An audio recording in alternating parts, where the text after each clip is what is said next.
Are you wondering how many compound sheets you would need for Korolev questline? Well, in this video, I will go over every single quest item you need and where to find them for the Korolev questline so you can unlock the Ledium drill.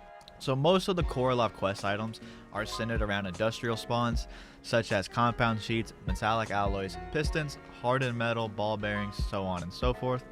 If you are wondering exactly how many of each item you need, I have created a Google Doc that will be down in the description below, and you can look at that to see how many you need. With that being said, let's get into where you find these items. Starting off with industrial spawns, these can spawn in any area where there is a loose loot spawn. Starting off with industrial spawns, these can spawn in any area where there are loose loot spawns. So literally any named POI on the map will most likely have some sort of industrial item or spawn. All red industrial crates, dumpsters, and even most buildings you can go in will all have an industrial spawn somewhere on the ground, on a shelf, etc. Industrial spawns include ball bearings, compound sheets, copper wire, hydraulic pistons, magnetic field stabilizers, metallic alloy, smart mesh, print resin, salvaged insulation, Kotech multi-tools, and finally shard slicers. Shard slicers can occasionally spawn in this loot pool, but they are more likely to spawn in civilian lockers such as dig site and coolers. Don't ask me why they spawn in coolers, but they do. As I said previously, all of these items I just stated are pretty common and easy to find on both maps, but my favorite locations to find these would be dig site, the crash drill site, and the science campus. All three of these are on Bright Sands. It is way easier to gather these items in bulk on Bright Sands, since the player count on Bright Sands compared to Crescent Falls is less, and it is smaller, so it's easier to fill your bag and leave quickly. Now we are moving on to the tech spawns, these being circuit boards, radio equipment, electronic cables, and zero system CPUs. Circuit boards, radio equipment, and electronic cables spawn like crazy in base camp and comms tower. Both of these locations are on Bright Sands and they are very close to each other, creating a quick and easy route to gather these items efficiently. Zero CPU systems tend to spawn inside of safes and filing cabinets quite often. The majority of safes are locked behind keycards rooms. If you can manage to get your hands on a luggage safe room key, it is conveniently located in the second floor of the base camp. There's 4 safes in there, which also makes finding the whole tech loot spawn very efficient and simple. If you have that key, you can hit. The next group of items you would need for the Korolev questline is mineral spawns. These being Veltacite, nickel, titan, focus crystals, and meteors. The best place to find Veltacite is by far the river that connects the East Caverns to the waterfall/waterfall labs in the north/northeast part of Bright Sands. There's roughly 20 to 40 nodes of Veltacite depending on RNG. Veltacite only spawns by water, so running this river will be the best and most efficient way to get all the different variations of Veltacite you need, including cloudy, flawed, clear, pure, and Veltacite hearts. There's a surplus of Titan in the dig site on Bright Sands, specifically in the mini cave in the east side of dig site.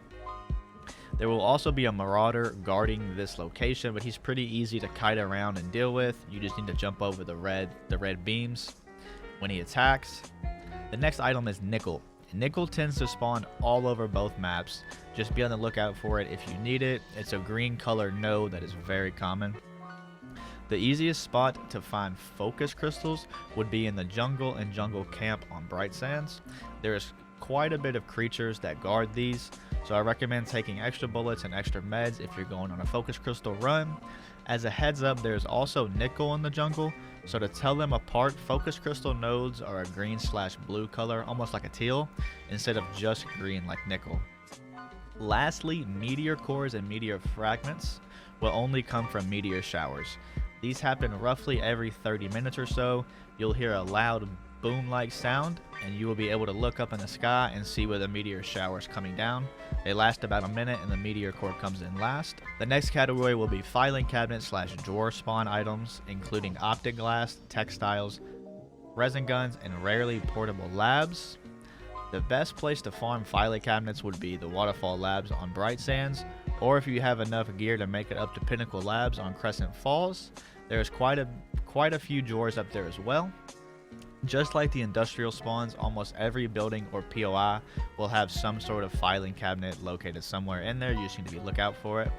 Next, we'll be talking about creature spawns, these being spinal bases, strider flesh, rattler eyes, rattler skin, marauder flesh, hardened bone plates, and finally toxic glands.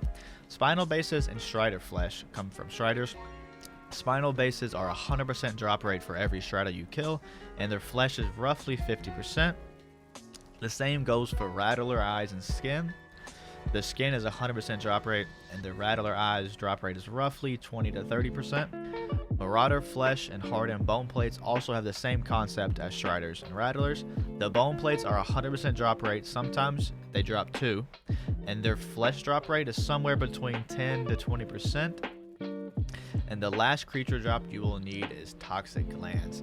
These come from the blast ticks only on bright sands, in the swamp, and the jungle. The best place to mass farm creature drops, in my opinion, is going to be the jungle, since there's a lot of mobs. You can easily fill your backpack with mod drops to speed through the quest. Next, you will need a few data drives for Korolev. On bright sands, there is a north uplink and a southeast uplink. You will want to buy a common data drive from ICA for 300k marks, then proceed to take it into raid with you to one of the said uplinks and insert it into the upload slot. It'll then begin to upgrade in rarity, going from common, uncommon, rare, valuable, unique. This can take anywhere from 1 to 10 minutes depending on the rarity you need. Valuable spawns such as jewelry and old currency spawns in jackets and safes. Jackets are everywhere, so these two items should not be a problem. Miniature reactors. They only spawn in the locked puzzle rooms. There are 3 of these on each map. Bright Sands, they have them in the dig site, East Collection Plant, and water facility. On Crescent Falls, they spawn in the geothermal plant, skeleton observation site, and green prospects. The way these puzzles work is there's a few different variations for all these locations. There's going to be 3 batteries you need to put into a final location that unlocks a room, and you just want to follow the wires back to where the batteries spawn and then move them to the final location. Finally, Ledium Clots will be the last item you need to complete the Korolev questline. He requires 10 Ledium Clots to turn in. These only come from the laser drill, which you receive as a quest reward prior to receiving this quest. But if you die with that one drill he gives you, you can also craft them in the workbench for 4 smart mesh, 18 electronic cables, and 200 Korolev scripts. With that being said, this does complete the Korolev quest item spawn video. I hope you enjoyed this video. I hope it helped you out in some sort of way. If you have any other questions, please leave a comment down below or stop by my Twitch at twitch.tv/Vivin, and I will answer any questions that you guys have. I appreciate it.